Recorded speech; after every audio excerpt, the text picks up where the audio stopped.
students, how are you? In today's lecture, we shall discuss about conductance. So, let's start. According to electrochemistry, there are three parts. First one is galvanic cell, second one is electrolytic cell, and third one is electrolytic conductance. So, in our topic is electrolytic conductance. We shall discuss more about this electrolytic conductance. So, at first we know about conductors. What are conductors? Which conducts electricity, that is known as conductors. Conductors conducts electricity through the flow of charged particle. Then the question is how conductors conducts electricity through the flow of charged particles. Now a question arises that what is charged particle? These charged particles can be electrons or ions. Electrons, it can be electrons or ions. Ion means anything, Mg2 plus, H plus, K plus, Cl minus, H minus, Br minus, etc. Now we shall discuss about the types of conductors on the basis of charged particles. There are three types of conductors on the basis of charged particles, and they are electrons, ions, and electrons plus ions. Electrons, for electrons this is known as electronic conductor or metallic conductor. For ions it is known as ionic conductor or electrolytic conductor, and for electrons plus ions it is known as mixed conductor.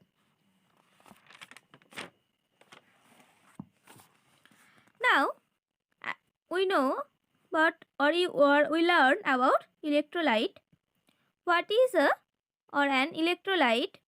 It is a species which gives ion in aqueous or molten state. Now what is aqueous state? Aqueous means dissolved in water or watery solvent. Now NaCl solid is dissolved in water, and as a result we get Na plus aqueous plus Cl minus aqueous. And in molten state means liquid state. Now here NaCl solid, in the presence of high temperature we get sodium ion in liquid state and chlorine ion in liquid state. Now there are some advantage and disadvantage. So let's see.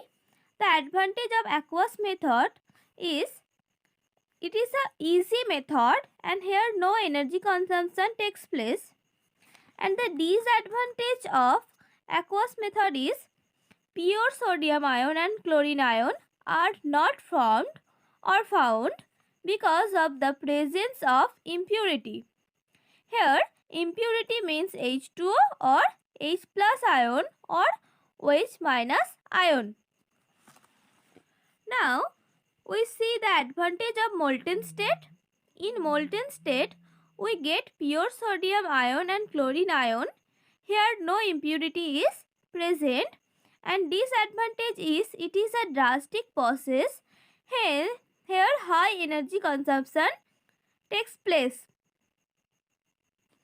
Now we shall study about resistance. What is resistance? Resistance means restriction or retardation in flow of current, and the unit of resistance is ohm, or the sign like this is also known as ohm. Next is conductance. Conductance is the inverse of resistance. What is conductance? It is the inverse of resistance, or we can also say that conductance is the easiness in the flow of current. What is conductance? It is the easiness in the flow of current, and the unit is ohm inverse or mho or Siemens. Now let's see some conclusion. If resistance is more, then less current is flowing, and if conductance is more, then more current is flowing. Because conductance is the easiness of flow of current and resistance is the retardation of flow of current.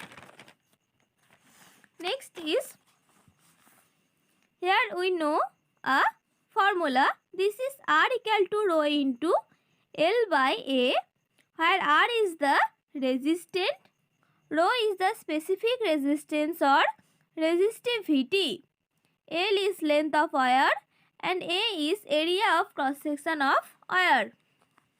Now,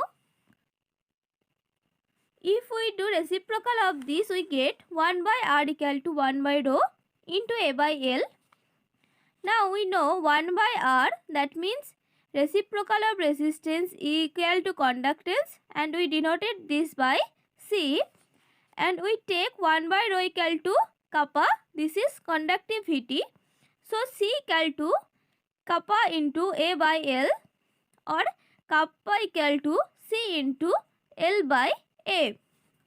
So unit of conductivity or kappa is Siemens centimeter inverse. Next, here we take electrolytic cell. This is the electrolytic cell. This is the positive electrode, negative electrode. This is the separation of electrode is known as L, and area of cross section is A. For a fixed cell L and A, cell constant is, for a fixed cell L and A are constant for a fixed cell, then L by A ratio equal to cell constant, so it is also constant. We denoted this cell constant as X. Unit is centimeter inverse, and we know that from here we know kappa equal to C into L by A. So here we take this, and L by A equal to cell constant X. This is also known as X. So C into X, or kappa equal to X by R. Why R? Because C equal to 1 by R. So kappa equal to X by R. And again we can say that kappa equal to 1 by R into L by A. Why L by A? Because X equal to L by A. So, using this formula, we can easily calculate any numerical problems. Are you understand, student? Using all this formula, we can easily calculate all the numerical problems from conductance. And it is the first lecture of conductance. So, I think you understand this video. Thank you.